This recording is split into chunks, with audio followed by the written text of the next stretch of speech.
Welcome to the second part of Lesson 1. Today we're going to review and then extend and update our definitions of kinetic molecular theory. Again, the term kinetic refers to motion and molecular refers to particles. So we're talking about how we can explain the behavior of the states of matter based on the motion of the particles that are inside them. All right, so quick review. Kinetic energy is the energy of motion. Faster motion means higher kinetic energy. Now, for a lot of things, larger mass also means higher kinetic energy.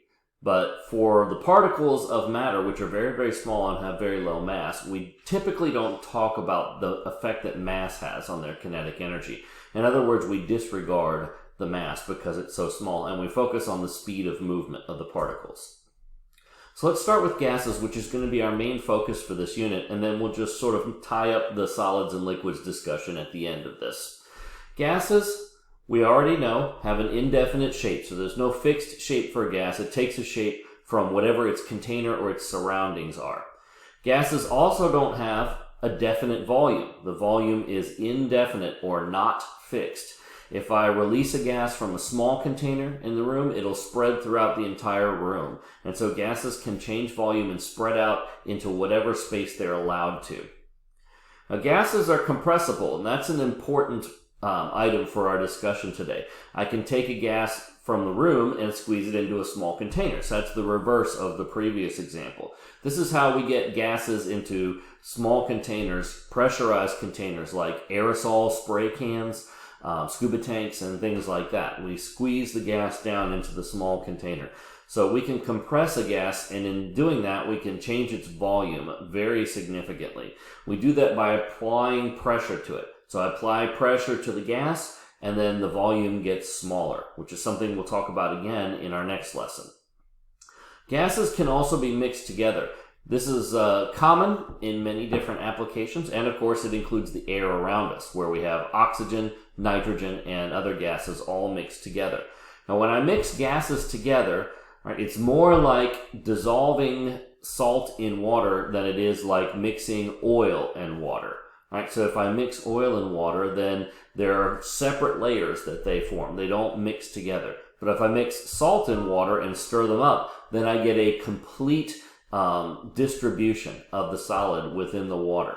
The same thing is true when we mix gases. When I mix gases together, almost universally, there are only a few exceptions to this, the gases spread out throughout the entire space and they evenly mix together, which means gas mixtures are very similar to solutions. So if I'm in a room and there's a mixture of nitrogen and oxygen, they don't separate into layers. There's not like an oxygen layer near the floor and then a nitrogen layer farther up, which would make things very difficult for life if that happened. So the only way that this could be true is if the particles of the gases can go between the particles of the other gases. So they can intermingle.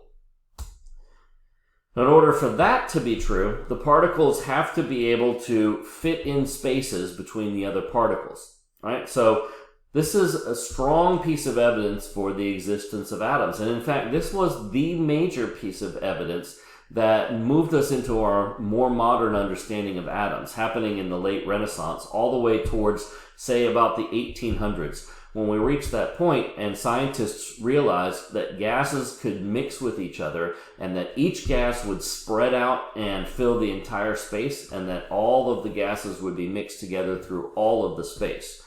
When that was realized, it meant that the gases had to be made of separate particles with space between them. It's the only way you can explain this mixing of the gases. That also opened up the door for understanding dissolving and other things that led to our modern understanding of chemistry. So gases have to be made of small solid particles. Right? We believe they behave like they're perfectly spherical, although we'll talk about the structure of atoms in our next unit. Now, one thing that's interesting about gases, we have a different definition of volume, and we reviewed volume in part 1 of this lesson, the pressure notes. When we talk about volume for a substance, typically we mean the space that the atoms take up. But all materials have a little bit of empty space in them that factors into their volume. For gases, though, the empty space is the biggest part of their volume. Gas particles spread out so much that there's far more empty space between the particles than there is volume of the particles themselves. So in other words, the volume of a gas is really the volume of the empty space, and we can disregard the volume of the particles. Now that's what makes gases so different from solids and liquids, as you'll see in just a moment. Gas particles move in random directions. They're in constant motion, and they can have a wide variety of speeds. The temperature of a gas is the average kinetic energy, but particles in the gas could be moving significantly faster or significantly slower than that. And furthermore, the particles of gases collide often. They strike each other. They can also collide with the walls of their containers, which is what pressure is. And so as they collide, they bounce off of each other. Now, we're going to assume for the moment that when particles of gases collide, they bounce off perfectly and they don't stick to each other, or they're not attracted or held together. Gas particles are not sticky to each other. And we'll talk about what that attraction could mean later on in the school year, later on in this course. But for right now, we're going to assume that gas particles are not attracted to each other, which means there's no force holding them together, and they can bounce off of each other and then just keep going their separate ways. When particles collide, though, if they're traveling at different speeds, it can alter the speeds of the other particle. And so that's how gas particles can actually change speeds, even if you're not raising the temperature. Individual particles, when they collide, can have their speed changed by the collision. Now, as I mentioned to you earlier in the course in Unit 2, kinetic energy has three different types: vibration, rotation, and translation. Now, vibration and rotation are constantly present in all forms of matter, at all temperatures, in all states. Translation is what we're talking about with kinetic energy. We're talking about the particles moving around, right? And so in the solid state, there's very little translation. In the liquid state, there's a significantly larger amount of translation, but gases have by far and away the most translation energy. Right? When particles collide, they exert a force on each other. And this is a summary of what we talked about with pressure, right? That pressure is the force that's exerted when particles collide.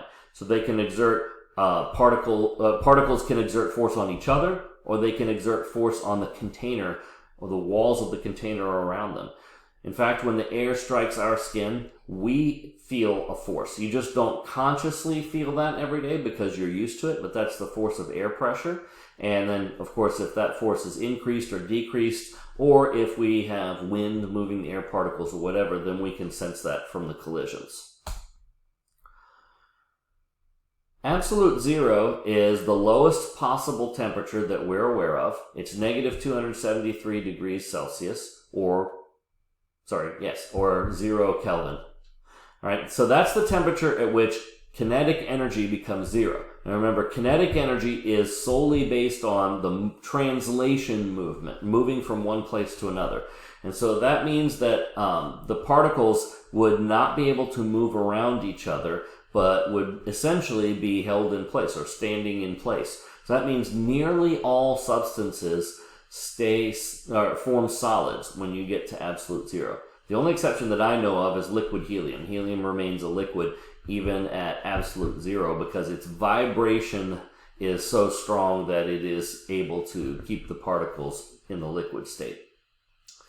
So this means there's very low heat energy, not zero. There's always some energy in all matter because of the vibration and the rotation of the particles, but this would be the lowest possible energy that we could get something to.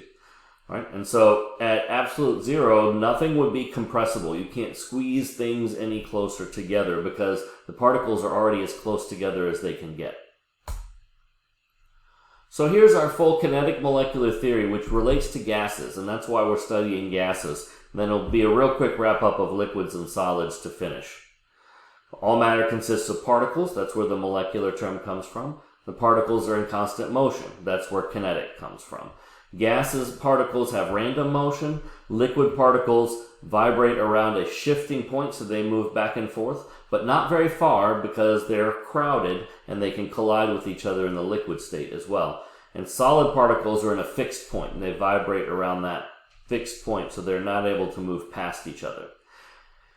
And then finally, gas particles don't lose any energy when they collide, which is known as an elastic collision, right? That means that all the energy they have coming into the collision is still retained when they move away. And they can transfer some of their energy to other particles, and that's something that we'll talk about later on. But they don't stick to each other because they don't attract each other.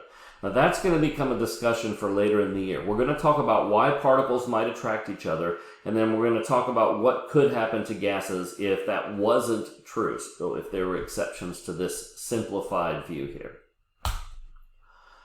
Finally, just a quick review of liquids and solids. Liquids do have a definite volume, so liquids do not change volume. They do not have a fixed shape, though. The shape of the container determines the shape of the liquid. And that's because there's a force that holds the particles close to each other, so liquid particles are relatively crowded, but they are free to move around each other. They can translate past each other. Liquids are not very compressible, and some liquids are not compressible at all. So that means there's very little space between their particles. And liquids can also be mixed together. So the particles of two different liquids can intermingle if they're compatible with each other. But they may also not intermingle. They may form separate layers. And that leads to an interesting question. What allows some liquids to mix together and dissolve while other liquids do not? And we could also say that about solids dissolving as well. What allows some solids to dissolve in water but other solids to not dissolve in water? What is it that allows alcohol, for example, to dissolve very easily and spread evenly throughout water, but doesn't allow oil? We're going to have to talk about the forces that might attract these particles together, because that's the key. And we'll come to that a little bit later on after we've studied some more about atoms and their structures. So liquids are also made of small solid particles. That is universally true, behaving like tiny spheres with very small empty spaces between them. Now here's the crucial difference between a liquid and a gas. Even though they both are fluids and they can change shape, the gas is very different from the liquid. In the liquid, there's very small empty space, which means that the volume of the liquid is essentially the volume of the particles themselves. The empty space doesn't really factor in because it's much smaller. And so these tiny empty spaces are neglected. We disregard the small empty spaces in a liquid. In a gas, it's the exact opposite. The volume is the empty space, and the volume of the particles themselves is disregarded. It's a subtle difference, but it's an important difference in understanding how gases behave. Liquids particles move less, so they move slower than particles in the gas state, and this is because they're crowded together, so they don't have as much freedom of movement. There's not as much space for them to move. And this is because, in turn, there's some attraction between the particles. So this is why liquids remain close together. This is why the particles of liquids remain crowded to each other. There is some force that attracts the particles together.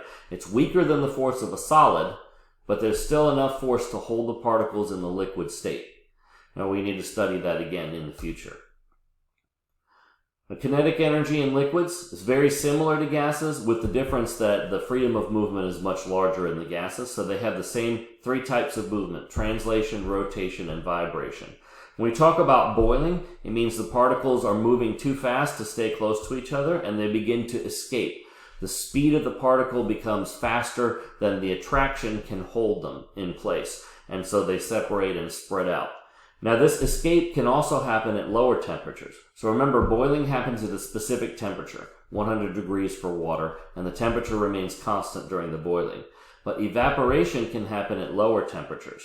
And evaporation happens when particles collide in the liquid, particularly near the surface of the liquid. And because of the collision, a particle is sort of bumped out at high enough speed. And so little individual particles can escape from a liquid. Evaporation is a much more complex subject, and it's something that we hopefully will talk about again when we get to a little bit more detailed examination of this later on in the year. But once again, we're talking about an attraction between particles that exists for liquids, and that attraction does not exist for gases. And that's the key difference between gases and the other two states. And finally, in our simplest state of matter, solids have both a fixed shape and a fixed volume, right? So the shape stays the same despite their surroundings. And that's because the particles are fixed in place. They can't move around each other, and so the shape of the solid cannot change. Most solids arrange themselves into patterns, although those patterns may not be obviously visible from the outside. And most solids are not compressible at all, or if they can be compressed, it's just barely.